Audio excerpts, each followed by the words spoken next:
C5 app download ചെയ്യൂ. കാണൂ മുഴുവൻ എപ്പിസോഡുകളും സൗജന്യമായി. അവന്റെ കമന്റ് അടി.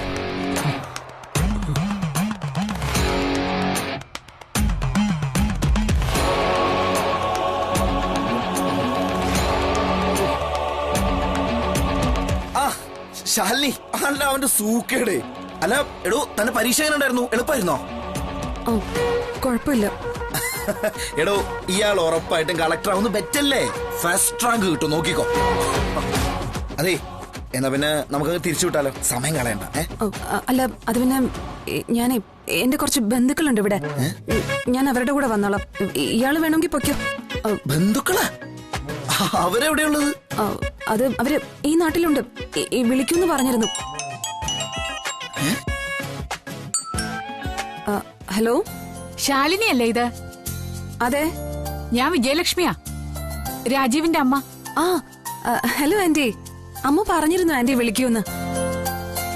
നിന്റെ പരീക്ഷ കഴിഞ്ഞായിരുന്നോ? കഴിഞ്ഞു ആന്റി. അപ്പോ റെഡിയാണെങ്കില് നമുക്ക് ഒരുമിച്ചങ്ങ് പോയാലോ? പോവാം. നിങ്ങൾ എവിടെയാ ഇപ്പോ? ഞങ്ങള് തക്കലേലാ.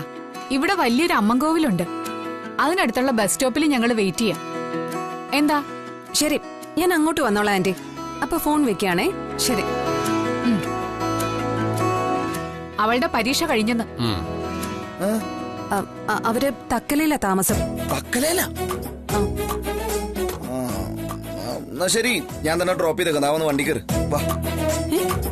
വണ്ടി കയറാനോ? അതിനേതാ വണ്ടി? ദേ അതന്നെ. എടോ തന്നോട് ഞാൻ ഒരു വണ്ടി കച്ചവടത്തിന്റെ കാര്യം പറഞ്ഞിരുന്നില്ലേ? അതായത് അവനെ ഞാൻ കയ്യോടങ്ങ് വാങ്ങി. ഇനി അത് നാട്ടിൽ കൊണ്ടായിട്ട് വേണം ബിസിനസ് ആക്കാൻ. അത് പിന്നെ ഞാനൊരു ഓട്ടോ പിടിച്ച് പൊയ്ക്കോളാം, ഇയാള് പൊയ്ക്കോ. വെറുതെ ഇനി മെനക്കെടണ്ട. നാഗർകോവിൽ നിന്ന് തക്കിലേക്ക് ഓട്ടോ പിടിച്ച് പോവാനാ? എടോ കിലോമീറ്റർ എത്രയെന്ന വിചാരം? ഏതായാലും ഇയാളുടെ സ്ഥലവിജ്ഞാനം മനസ്സിലായി. മര്യാദക്ക് വണ്ടി കയറാൻ നോക്ക്. ദേ ഇപ്പൊ കയറിയല്ലേ, ട്രാഫിക്കിൽ അതങ്ങ് ചെല്ലാം. വാ. ഒഴിവാക്കാൻ നോക്കിയിട്ടും പോകുന്നില്ലല്ലോ മാറണം. കുറച്ചു ദൂരം സഹിച്ചാ മതിയല്ലോ. ഈശ്വര, ഉടൻ തക്കലയിലെത്തണേ.